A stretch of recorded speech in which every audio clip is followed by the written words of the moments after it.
임기 중 개헌이 불가능하다고 판단하고 현행 헌법에 따라 내년 2월 25일 본인의 임기 만료와 더불어 부임자에게 정부를 이양할 것을 천명하는 바입니다.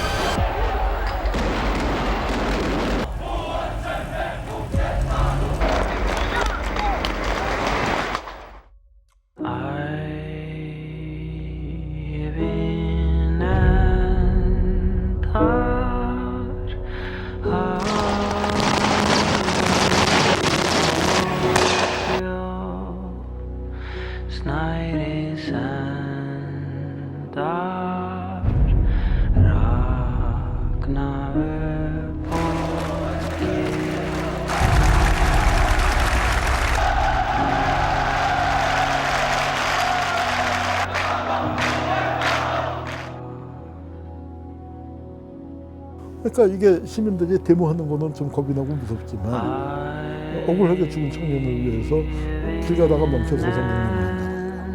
여기 까만 이불을 잔다. 이거는 할 수 있잖아. 이거 정도는 나도 해야 하는 거 아닌가? 근데 애가 절대 데모할 애가 아니야.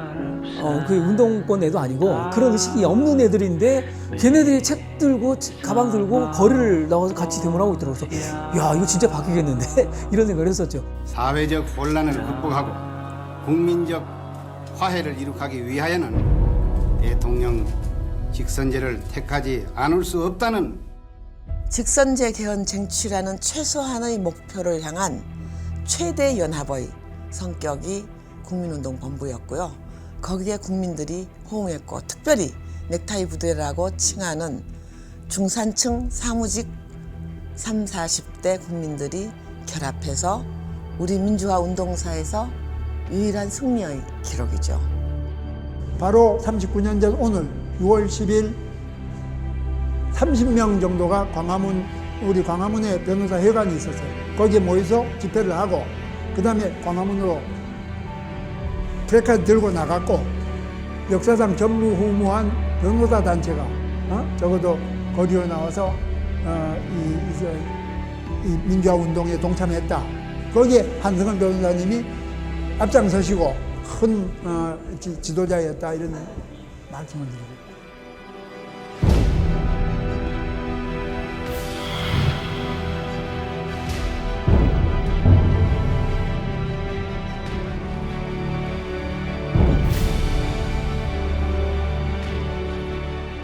지금은 정화사들이 많이 늘어났습니다만 수급사범 편을 모두 꺼지고 할 때 나라도 나가야지 하는 심정으로 그냥 열심히 뛰어다닌 것을 제 스스로 대견스러웠다고 이렇게 생각합니다.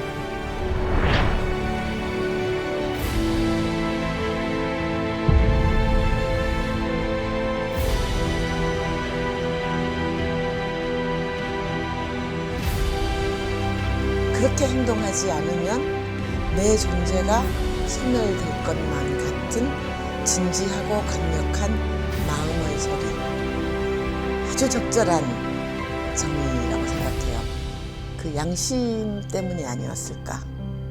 군사정권 하에서 민주주의 회복을 갈망하는 수많은 분들의 대변자로서의 자신의 존재, 기능, 이런 기능을 깨닫고 그것을 실천에 옮기기 위해서 그렇게 하셨을 거라고 저는 추측합니다.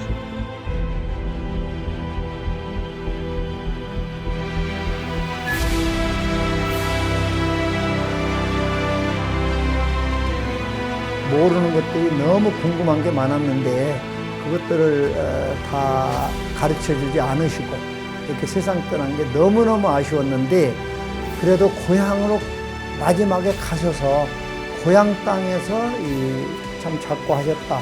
그 부분은 좀 그나마도 다행이었다. 이렇게 생각을 했어요.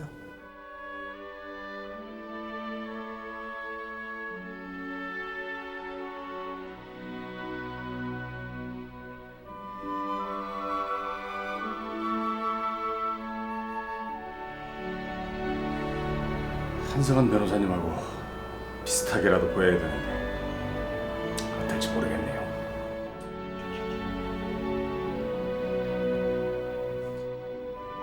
남들은 저에게 대단한 일을 해왔다고 하는데 저는 그저 자랑스럽게 살지는 못했어도 부끄럽게 살지 않으려 노력했습니다. 다만 그뿐이었습니다.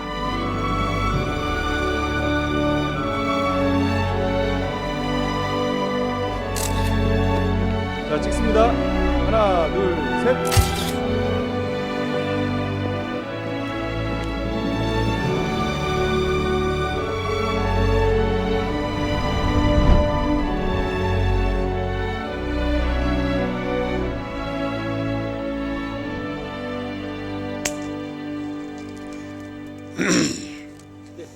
제 나이가 집 나이로 지금 95입니다. 한승원님과 저는 그 53학번, 그러니까 전북대학교 법정대학 정치학과에 입학을 했습니다.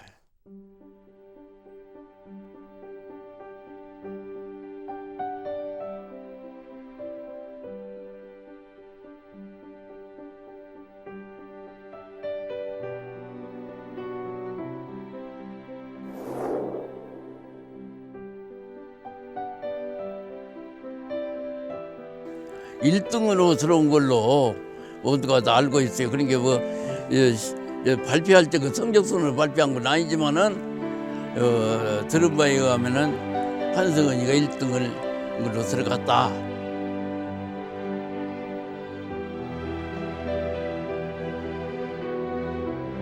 그때 그러면은 고등학교 다닐 때 한승원 변호사하고 친하셨어요? 예, 그때 이제 친했죠. 그때 이제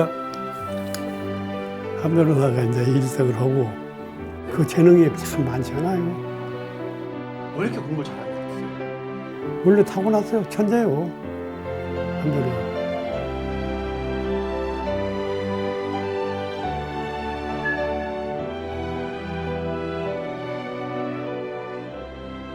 그때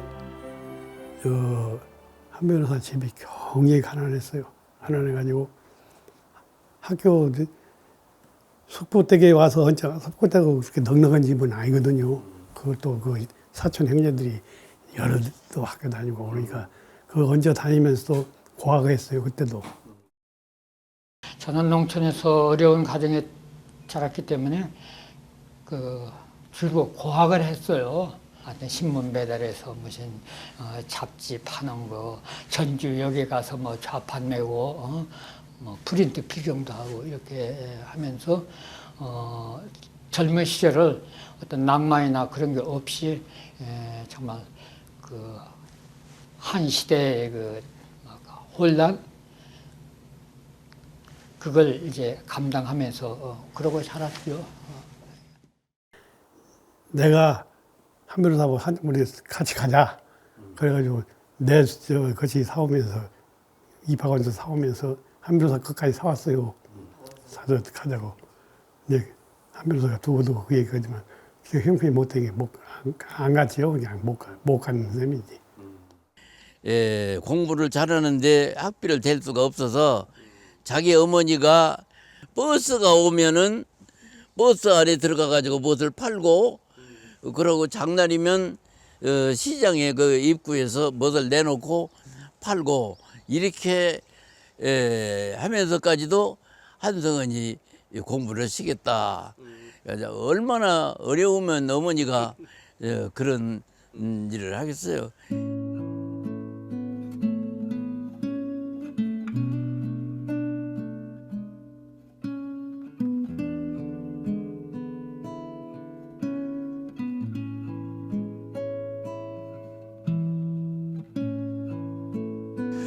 우리 집은 요에 볼록 나온 뒤. 네. 그 밑에가 우리 옛날 살던 그 한승원 그 아저씨도 거기서 예, 어머니가 이제 나중에 이렇게 늦게까지 살아계셔가지고 결혼식 하고 와서 여기 와서 사진 결혼 집안 형제간들하고 사진 찍어주는 것도 있고 거기서 이제 살게 되어서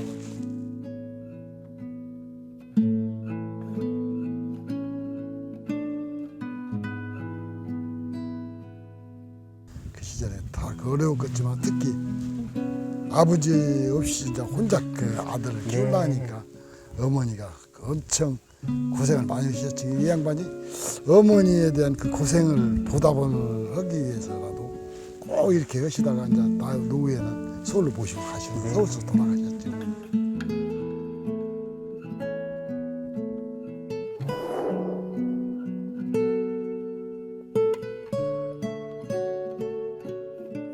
그 당시에는 기업이 있어, 뭐가 있어, 뭐 아무것도 그게 제일 저 없는 사람들이 빨리 그 출세할 수 있는 그 사다리니까 그거 뭐 고등고시 볼 수밖에 없는 거죠.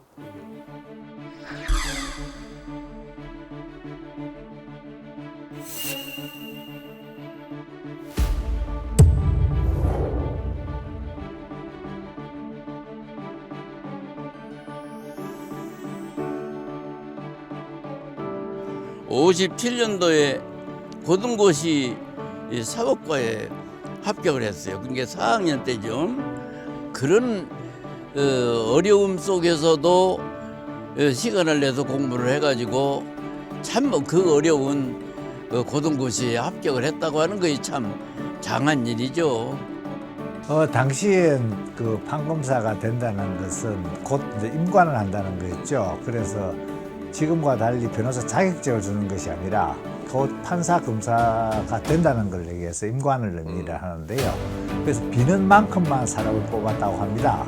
그 정도로 이제 절박했던 시대였기 때문에 그 당시에 이제 만약에 판검사가 된다는 것은 추측컨대 당연히 그 권력이나 명예, 그다음에 부 이런 것들을 다 보장해주는 그런 관계였다, 그런 시대였다 이렇게 저는 생각합니다.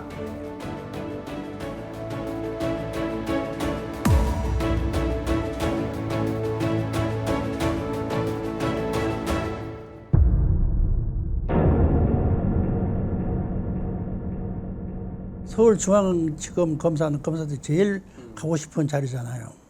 그래서 몇 년 있었어요.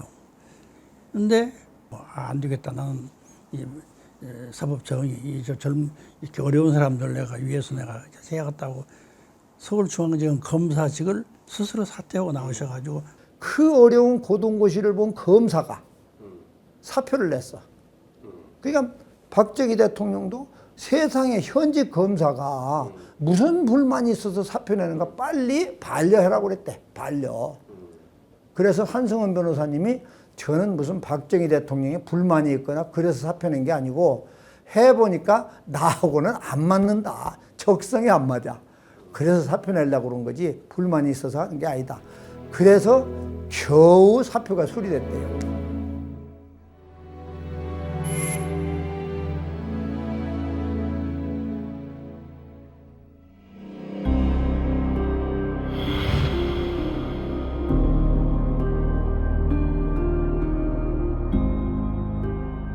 분지 사건이라는 건 남정현이라는 그 작가 선생님이 계신데 이제 그분이 그 현대문학인가에 우화적인 소설을 썼어요. 홍길동의 10대손으로 태어났는데 그 어머니하고 누이가 미군한테 겁탈을 당하는, 그래서 이제 미군을 상대로 이제 그 억울함을 이제 소설로 그렇게 전개됐고 그거는 그걸로 끝났는데 그 이제 끝났는데 이게 왜 문제가 됐냐면은 북한 방송을 탔네요.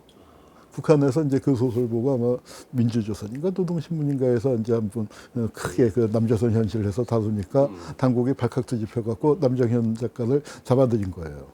거기에 그 한성원 변호사님이 그 변호사 개업 초기인데 첫 시국 사건으로 맡으셨고 이걸 맡다 보니까 이제 꼬리표가 붙어서 줄줄이 이제 그 후에는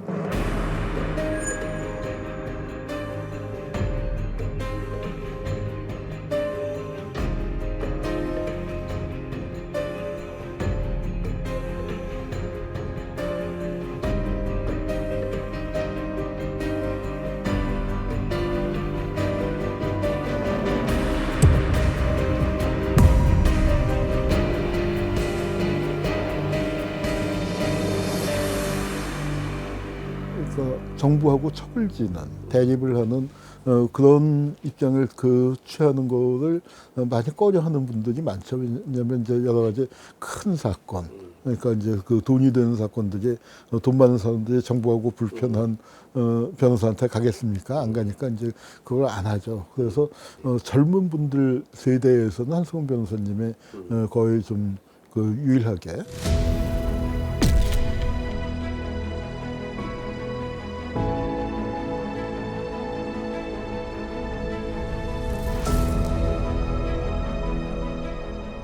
(71년인데) 다리지를 만든 사람이 김상현 의원이에요. 필자가 임중빈 씨인데, 임중빈 씨는 그때 김대중 대통령의 전기를 집필하고 있었고, 그 다리지가 전체가 사실은 김대중 대통령의 홍보팀이었습니다. 71년 대통령 선거에. 그래서 이거를 서울지검 공안부에 있었고, 그 공안부장이 최대현이라고 있었는데, 이 팀에서 이제 김대중 그 대통령의 선거팀을 친 겁니다.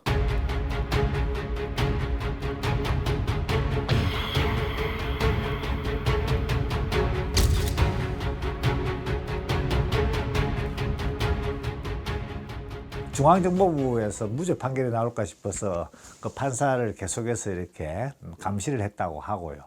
그런데 그 무죄 판결을 쓰기 위해서 결재판에는 이제 유죄 판결문을 넣어오고 저기 호주머니에 무죄 판결문을 가지고 와서 법정에서 그 호주머니에서 무죄 판결을 꺼내서 읽었다. 한승훈 변호사님의 변론을 또 잘 하셨을 뿐만 아니라 또 판사가 굉장히 그 줏대 있게 배심 있게 그래서 이제 무죄를 받았죠. 그래서 어느 그에 보면은 전패를 했다라고 했는데, 전패를 한 건 아니고 1승을 했으니까 굉장히 의미 있는 거고요.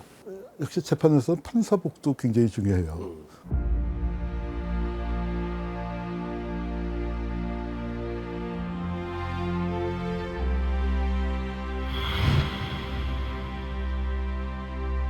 그 무렵에 정부가 미워하는, 정부가 탄압하는 무슨 사건 변호를 맡으려고 하는 변호사가 많이 안 계셨어요.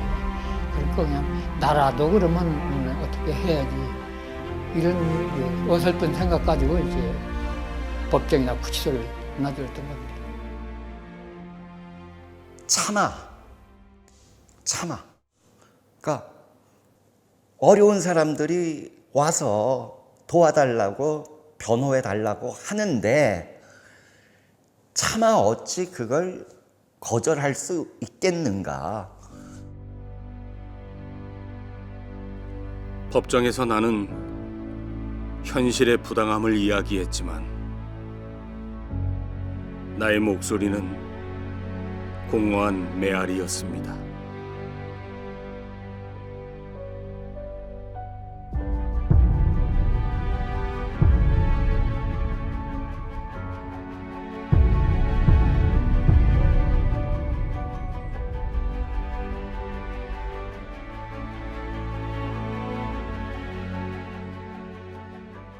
변호사님은 그 국제 엠네스티 한국위원회 이제 창립 멤버이자 그 한국 인권 운동의 이제 중요한 증인이셨는데요. 그 1970년대 초에 이제 엠네스티 통신이라는 이제 소식지를 접하시고 이제 국제 엠네스티라는 곳에 대해서 이제 처음 알게 되셨습니다. 그래서 이제 국제 엠네스티의 활동이 이제 당시 그 한국 인권 상황과 굉장히 맞닿아 있다고 생각하시고, 70년대에는 그 좀 웃기는 얘기지만 백이 필요했습니다. 국내에서 이제 삐걱하면 빨갱이도 몰리잖아요. 삐걱하면 빨갱이도 몰리기 때문에 백이 필요한 게 하나님 백하고 외국 백하고. 근데 엠네스티는 그 국제인권기구니까 이제 외국 백이 든든한 거고. 여러분, 이번에 정권 교체를 하지 못하면 이 나라는 박정희 씨의 영구집권의 총통시대가 오는 것입니다.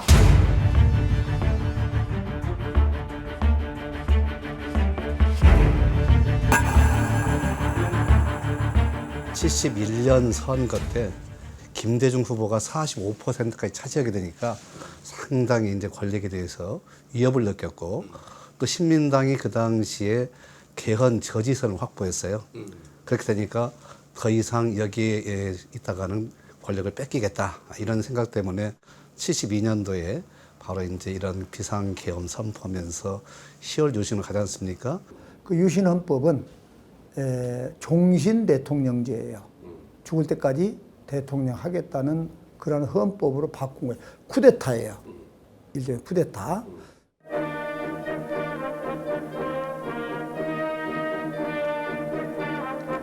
(4월 25일) 신직수 중앙정보부장은 전국 민주청년학생 총연맹 사건의 수사 상황을 발표했습니다.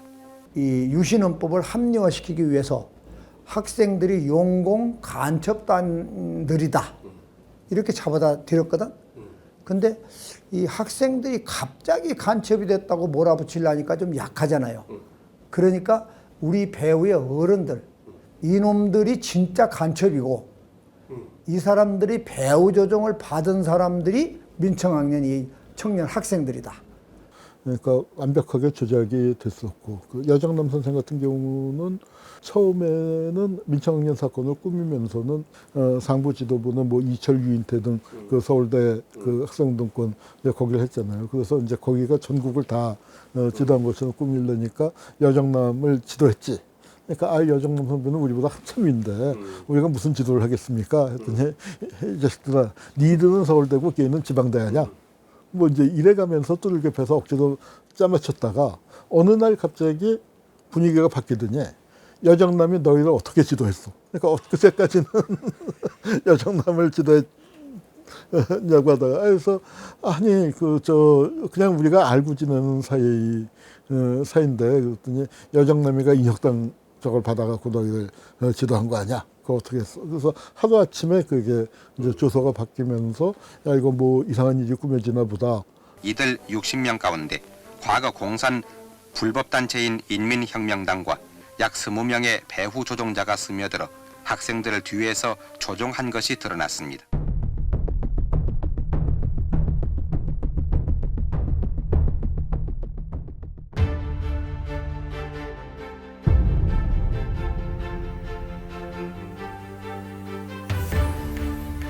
친구 한승은 어땠냐고. 너무 좋죠.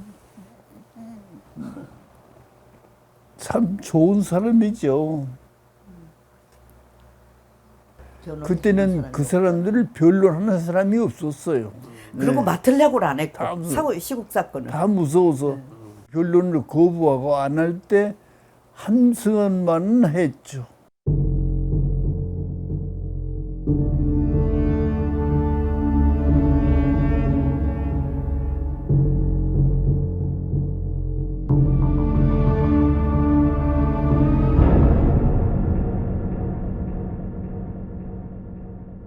인혁당 사건, 있을 수 없는 일이었습니다. 저는 여정남군의 변호인이었지만 그의 불행을 막을 수는 없었습니다. 안타깝게도 저 또한 이 서대문 형무소에 갇혀 있었기 때문입니다. 이게 이제 그 변호사님이 쓰신 책이고 그 여기에 실린 그 어떤 조사라는 글이 문제가 됩니다. 예, 여기 보면은 어떤 조사라고 있죠. 그래서 이제 이 내용이 어느 사용수의 죽음 앞에라고 해서 사용제도를 비판하는 겁니다. 이 세상에서 좌절된 당신의 소망이 명부의 하늘 밑에서 남아 이루어지길 빕니다. 특히 이 마지막 구절이 이제 명부라는 건 이제 저승세계지만 거기서라도 이루어지길 빈다라고 했는데 이걸 갖다가 너 간첩의 소망이 뭐겠어? 적과 통일하냐? 뭐 이제 이런 식으로 그 몰고 간 거죠. 그때 판사 검사는 전부 중앙정보부 눈치를 보는 사람들이었어요. 이렇다 할 문인들, 예를 들어서 이어령 선생, 뭐 이런 유명한 분들이 증언을 합니다. 이거는 반공법이 아니라 표현의 자유다, 문학이다. 100번 외쳤어요, 법정에서. 그래도 아무 소용없어요. 판사 검사가 정보부 눈치를 보니까요.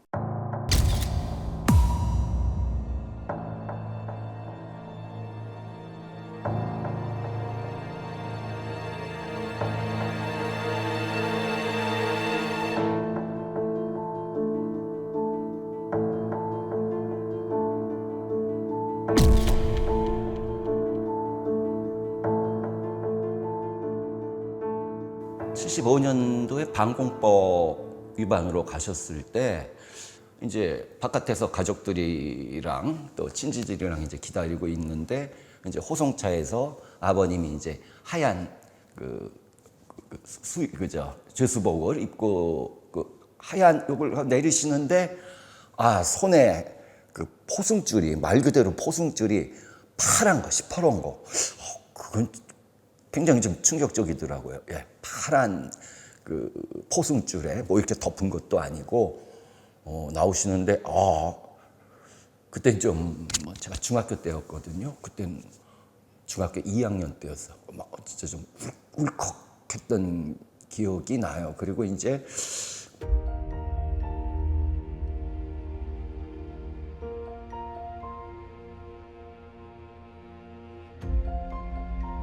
일본에서는 그 나카다이라 변호사라는 분이 그 일본 엠네스티의 임원인데 그분이 오시고 부인도 오시고 그래서 재판에 방청도 하시고 이제 그런 관심을 보이셨어요. 당시 한국의 그 양심수나 인권 침해 상황에 대해서는 네덜란드를 비롯한 여러 다른 국가에서 이제 활동을 하고 있었습니다. 이러한 인권 침해 문제에 있어서 국제적인 연대가 얼마나 중요한지 보여주는 사건이라고 할 수 있습니다.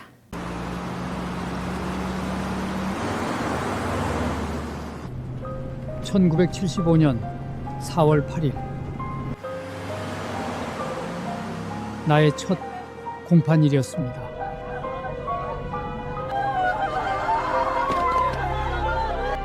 그날 법정 밖에서 울부짖는 여인들을 봤습니다. 참으로 비통한 모습이었습니다.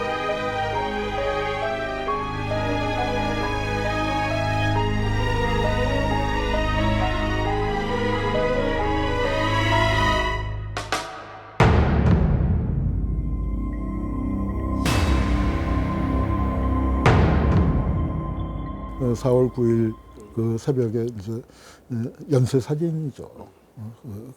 뭐 사법살인이라고 하지만 새벽 4시에 시작을 해서 8시 몇 분까지 저 8분을 한 20-30분 간격으로 이제 한 명씩 사용을 했는데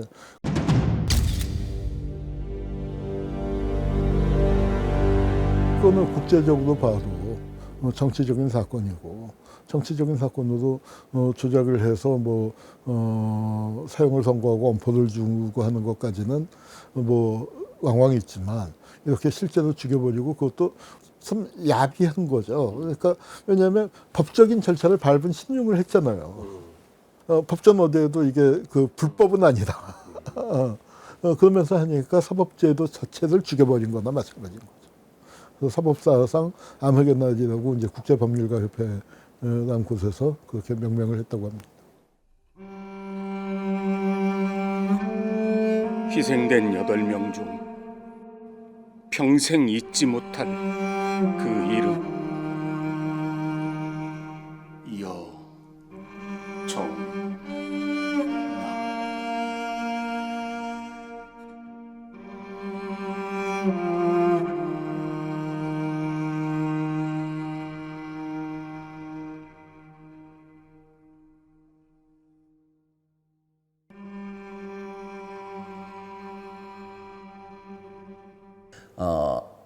시국 사건을 맡으셔서 무죄 선고가 난 경우는 이제 많지 않은데 사형은 딱 한 분이죠. 사형은 인혁당 사건 때 당시 이제 경북대 그때 이제 여정남이라는 분인데 유일하게 사형. 근데 그때는 본인도 감옥에 있었을 때예요. 네, 같이 감옥에 있을 때. 이제 여정남 선생님이 사형 나가신 거죠, 나중에. 그러니까 딱 평생 그거를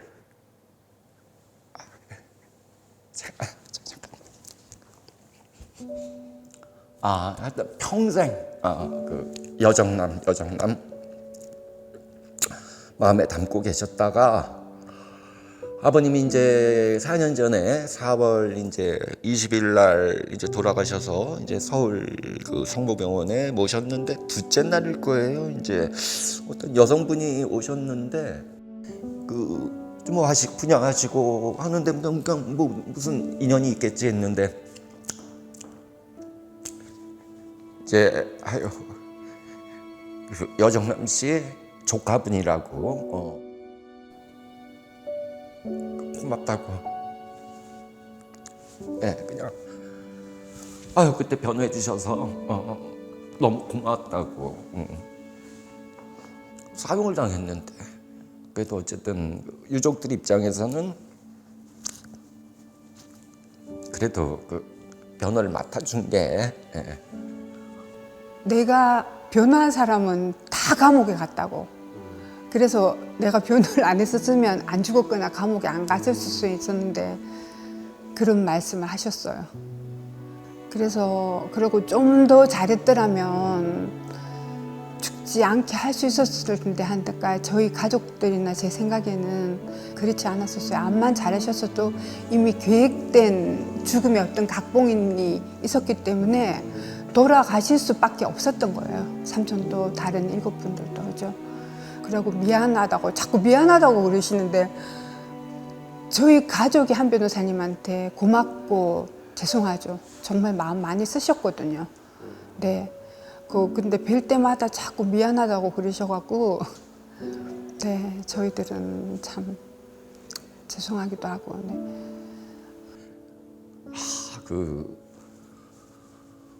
저는 뭐 박정희 대통령 평가에 대해서는 공과가 있을 수 있겠지만 인혁당 사건이란 걸 보면 그리고 정말 그때 그 구형을 하고 판결을 한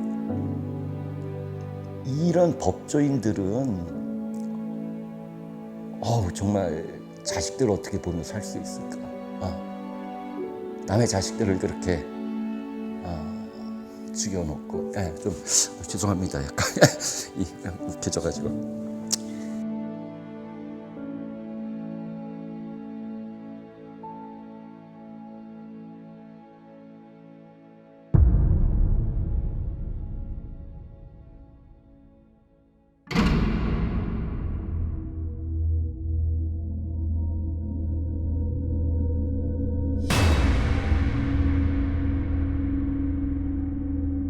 그 글을 읽었을 때 충격은 지금도 몸이 기억을 해요. 달달 떨리게 김재희 시인이 글을 참 잘 쓰지 않습니까? 고행 1974라는 유명한 동아일보 글이 이제 3편이 실렸고 고문을 얼마나 당했는지가 그 짧은 글 안에 온몸으로 그냥 쫙 전해지는 충격을 받은 글이 있었는데 마이크 없이 이제 간부들 모아놓고 박정희가 얘기를 하는데 그 문 닫혀있는 문 밖에 있는 기자들도 그 얘기를 다 들었다는 정도로 박정희가 악을 썼다는 거예요. 그래서 이제 김지하가 다시 재구속이 됐어요. 재구속이 됐는데 검찰이 공소장을 변경한 거예요. 취지는 뭐냐면 반공법으로 재범을 하면은 최고 사형까지 가능하게. 그래서 그 조항을 적용을 해서 공소장을 변경하니까 이건 김지하를 죽이자는 얘기 아니에요. 그렇게 되니까 이제 한승원 변호사님이 안 뛸 수가 없게 됐고, 한승원 변호사님이 이제 강하게 이제 그 변호를 하니까 이 김지하를 죽이려면 한승원의 입을 막아야 한다. 참 지금 보면 어처구니가 없고 실소를 금할 수가 없는 게 판결문에요. 공소장에 있지도 않은 말을 써놨어요. 그러니까 그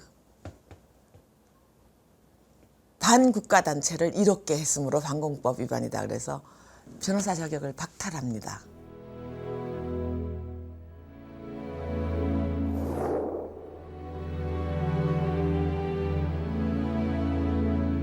출판 등록을 안 받아줘요. 한승원 변호사로는 등록이 안 됩니다. 그래서 사모님 김송자 씨를 대표로 해서 출판 등록을 얻고 이제 한 선생님은 주간으로, 그래서 늘 본인은 그 여성상의 시대에 눌려서 주간이다 뭐 이렇게 농담하시고 그랬어요. 함석헌 선생이나 문익환 목사님이나 그때 김동길 교수도 유명했고 등등 유명 인사들 책을 그래도 한승원 출판사로 먹고 살아야 되는데 거기로 다 줄 분들이란 말이야. 이거요 정말 이것도 어느 신년회 때 찍은 사진이거든요. 네, 변호사님 여기 적어 있습니다. 여기. 네. 자리 뒤에 사진 놓고 이제 변호사님 항상 뵙고 계세요? 네, 이렇게 항상 여기 제 뒤에 변호사님 지켜주시는 것 같지 않아요? 이렇게.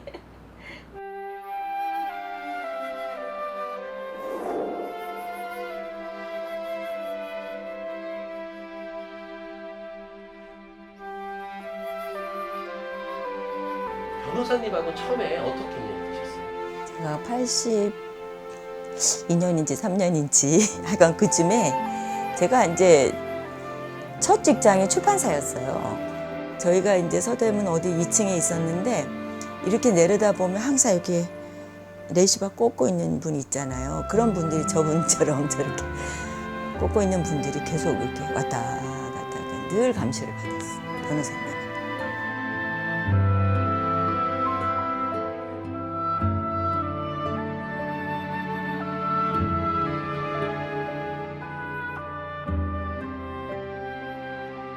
전혀요. 그게 인연이었던 것 같아요. 저는 너무 좋았어요. 왜냐하면 그 산민사에 저희 소파가 하나 있는데 거기에 뭐 이해찬, 김상현 의원 막 이런 분들 있잖아요. 그분들이 감방 동기예요. 그분들이 늘 여기 와가지고 있었어요. 근데 그때 저는 젊잖아요. 20대 초반이니까 정말 그 뉴스에서나 볼 수 있는 인물들이 늘 주변에 계셨어요. 근데 그게 너무 재밌었어요, 저는.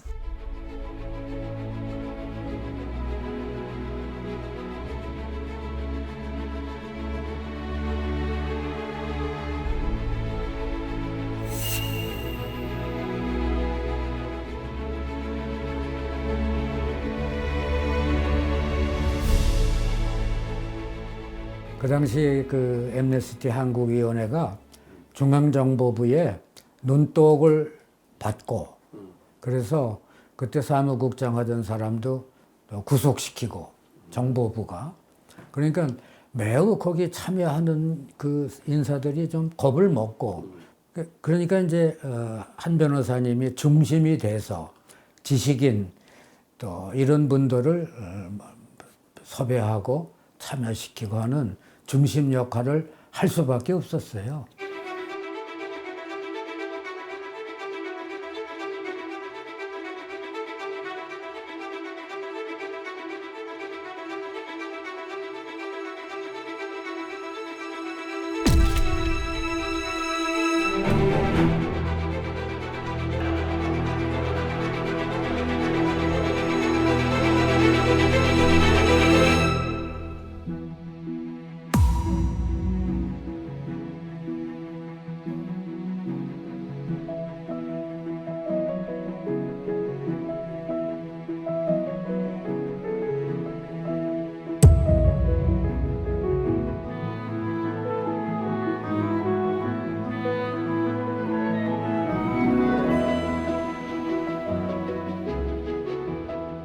김대중 대통령은 이미 박정희 전 대통령 바로 전 때부터 정상적인 경쟁에서는 이길 수 있는 이런 가장 큰 힘을 가지고 있었고 영향력이 있었고 국제적인 인물이 되었고 뭐 이런 측면에서 전두환 전 대통령이 굉장히 사실은 두려워서 할 수밖에 없는 그런 존재였겠죠.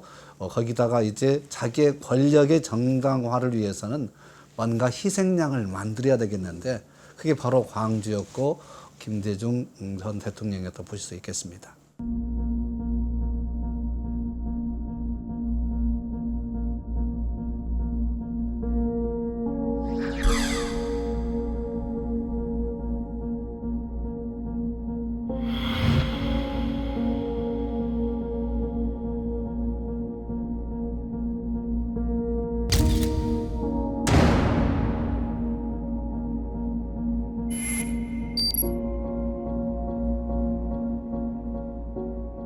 (5월 17일) 밤에 토요일이었어요. 그때가 토요일이었는데 이제 이 양반이 목사니까 설교 준비하다가 이제 들이닥쳤으니까 나 내일 설교를 하고 자진 출두하마. 그렇게 하니까는 무슨 소리야 이 새끼야. 저기 모가지라도 빼가야 된다 그러면서 여기다가 권총 들이대고 그냥 끌려 나갔어요. 가택수색 다 하고. 나갈 때까지도 저는 떨리지 않았거든요. 뭐 한두 번 아니니까 맨날 잡혀가는 거. 그런데 딱 대문을 열고 나가면서 휙 돌아다 보는데 얼굴이 하얘지더라고. 목에다가 권총 대고 들이대니까 모가지 빼간다고.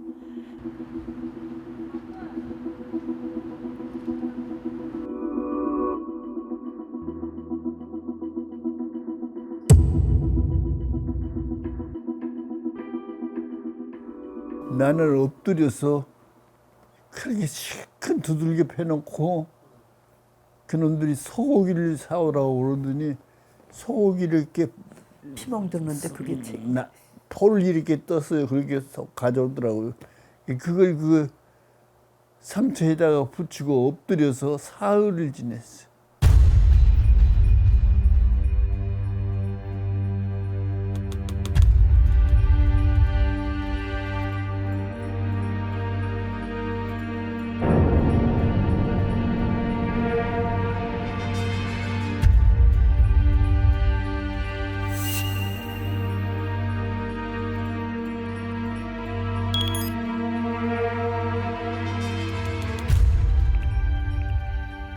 예, 저는 뭐 여러 번 그 한승원 변호사님과 김대중 대통령과 이 동교동의 조찬 모임에 여러 번 같이 동석했었습니다. 예, 그리고 제가 느낀 거는 저와 한승원 변호사와의 관계는 이렇게 아주 가깝고 친밀하고 서로 의지하고 믿는 삼촌과 조카 사이였다면은 김대중과 한승원의 관계는 말이 필요 없는 눈빛만 보아도 서로 알 수 있는 그런 절대적 신뢰의 관계였다고 생각해요. 네. 뭐 내란 음모 사건은 물론이고 심지어는 뭐 일본에서 납치된 사건의 진상규명위원회랄지 김대중 대통령 관련한 거의 모든 사건은 돌아가실 때까지 한승원 변호사가 한 건도 빠짐없이 다 맡게 되거든요. 그러니까 저는 그 두 분의 평소의 관계가 거의 친형제 같다.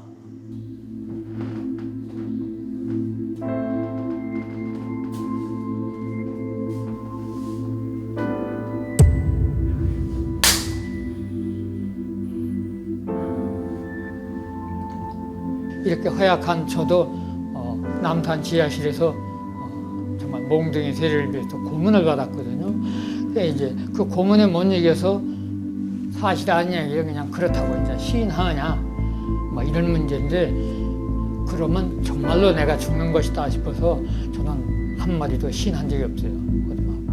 그 다음에는 이제 각서스라고 그러는 게 있습니다. 잘못했다고 시인 안 해도 되니까 나가서 법 잘 지킨다고 한마디만 하라고. 나 이런 거 안 써도 법 잘 지키는데. 예, 그러면서 이제 끝내 안 썼더니 나중에 좀 지방으로 이렇게 이강을 시키더라고요.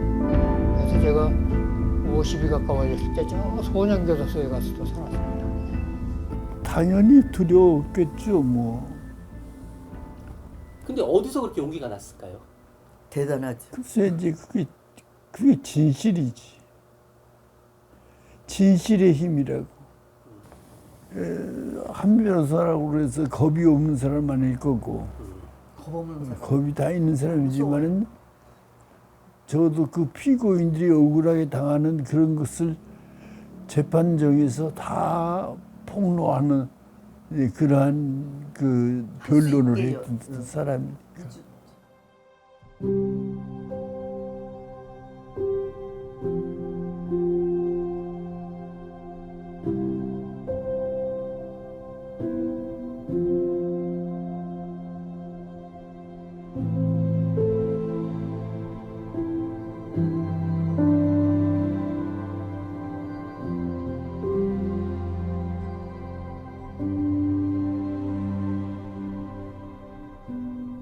저는 민변의 이 창립 멤버로 한승원 변호사님 대선배님을 만났는데 6월 항쟁이 87년이었는데 민변은 그 다음에 창립됐어요. 한마디로 말씀드리면 이미 87년 6월 항쟁으로 우리 사회의 전반적인 민주화가 이루어졌다 이렇게 다들 일어난 거예요. 그리고 거의 6월 항쟁에서 성공을 했잖아요. 그 이후에 계속되는 많은 문제에서 우리가 앞장서서 법적으로 이걸 좀 해결해야 되겠다. 그런 이제 역사적인 사명감을 갖고 있었죠.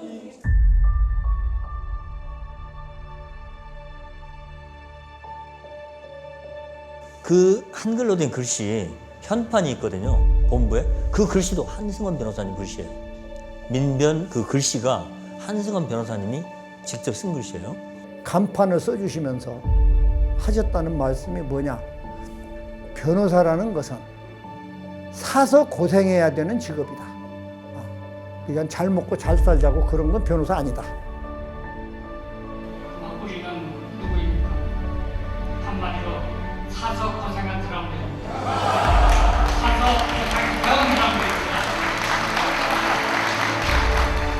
우리 모두 초심 잃지 말고 앞으로도 이 세상 위에서 사서 고생 좀 해나갑시다. 민변 만세!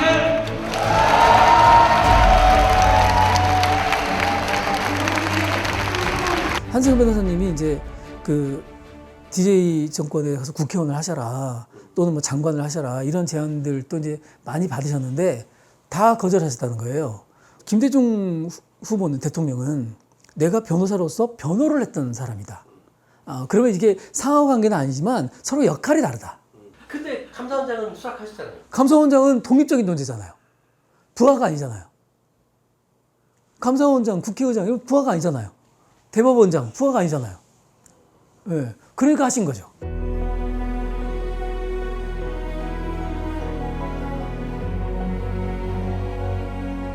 뭐 버스 타고 다니시고 근데 그때 청와대에서 전두환 정권 때 아닙니까? 들어오시라고 면담 요청이 왔어요. 청와대 가는데 버스 타고 가실 수 없잖아요. 그래서 제가 다 떨어진 포니로 모시고 청와대 갔습니다. 갔더니 그 뭐 그런 차 청와대 들어간 거 역사상 처음이겠죠. 그런지 나는 차에서 기다리고 한 1시간 반 후에 나오셨어요. 근데 다시 모시고 오면서 무슨 말씀입니까? 그랬더니 대기업에 고문 자리를 몇 군데 알선해 드릴 테니 그러면 고문료가 뭐 굉장하다. 뭐 사무실 운영, 뭐 가정 경제 뭐 이건 충분해. 그러니까 이제 입을 좀 다무시면 좋겠다. 그런 딜을 한 거예요. 그래, 야, 이제 고생이 끝나는구나. 전 좋아했죠. 변호사님, 뭐라고 하셨습니까? 그랬더니, 난 타고난 게 쓴소리 바른 소리인데, 이제 와서 찬양을 하란 얘기냐? 난 그렇게 못해요. 그러니까 내가 쓴소리 바른 소리 안 하게 똑바로 해 라고 했다고 그러세요. 그래서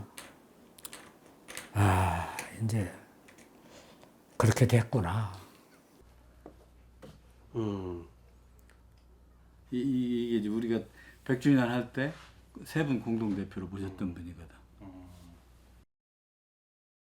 동학 때문에 만난 거죠. 동학 기념사업을 하면서 전국적인 확산이 필요하다. 뭐 그런 생각을 해서 그러면 좀 우리 전북 출신으로서 좀 전국적인 지명도가 있는 분이 계셨으면 좋겠다. 처음에는 안 온다고 하시더라고요. 그래서 거의 한 1시간 동안 우리가 때를 썼죠. 이제 가시라고 하는데 나중에 이제 우리 일행 중 한 사람이 한 변호사님 그동안 한국의 민주화나 인권에 아주 공로가 많으시지만 전라북도를 위해서 하신 게 뭐 있습니까? 이제 이렇게 반문을 하니까 이분이 한참 생각하시더니 내가 좀 생각해 볼 테니까 오늘은 가시라고. 그래서 나중에 승낙하셨어요. 그 당시 상황은 뭐 동학은 하여튼 동학난이라고 했고 동학비적. 사실은 역사학자들도 그렇게 비중 있게 다루지를 않았고 못했고.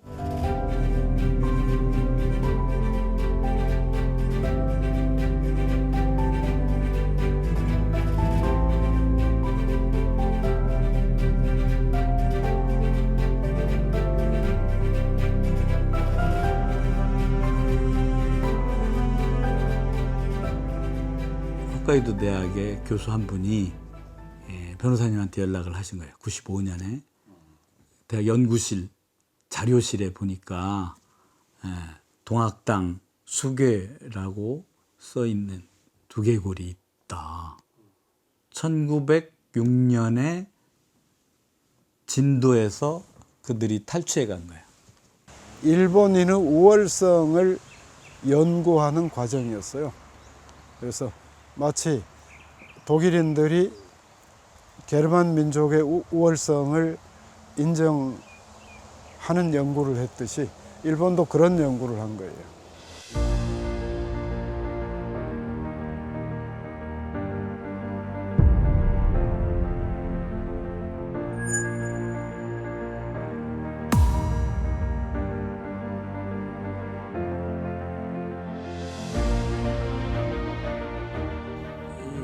뭐랄까 민주주의라고 하는 게 막 이 시민들 일에 막 연합 뭐 이런 것이 큰 힘을 발휘한다고 뭐 그건 중요한 얘기인데 그러나 걸출한 지도자를 한번 보시는 것은 그건 뭐 말할 수 없는 효과인 것 같아요. 귀하는 우리 국가 사회의 민주주의와 사회 정의를 위해서 헌신해 왔습니다. 어려운 여건을 무릅쓰고 인간의 권리를 신장시키는 법률 활동을 펼치는 한편 다양한 저술과 실천을 통해서 인간 존엄의 가치를 구현해냈습니다.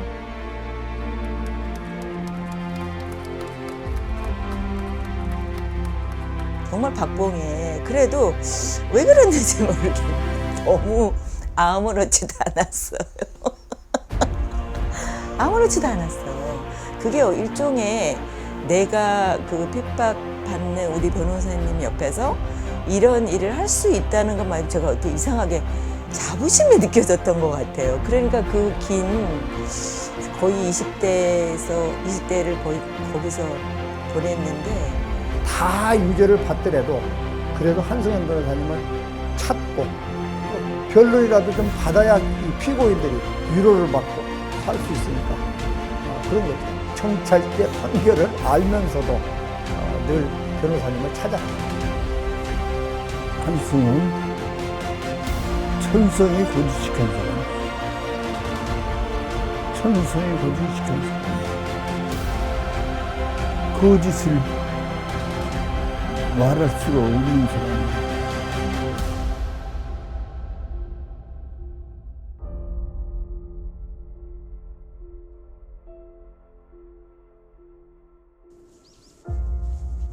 아이고 아버지 둘째 왔습니다.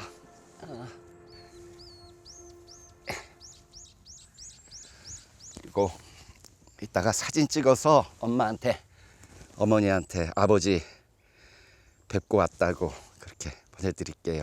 예. 아이고 아버지 잠깐 주무드릴게요.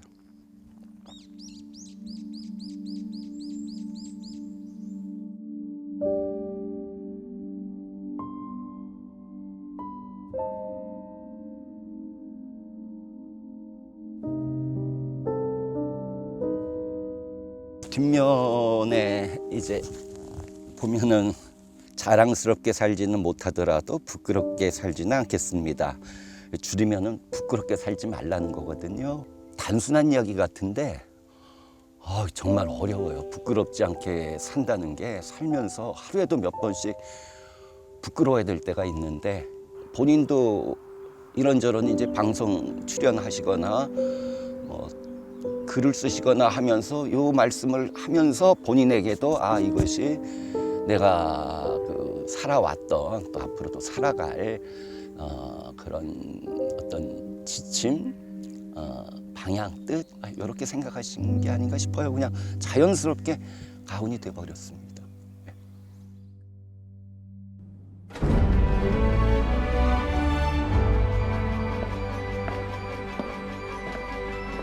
변호사였던 나는 무죄를 확신하면서 변호를 하지만 그와 동시에 유죄 판결을 확신하는 모순에 빠져 있었습니다.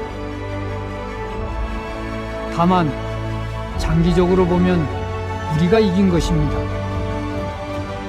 나는 지면서 이기는 변호사였습니다.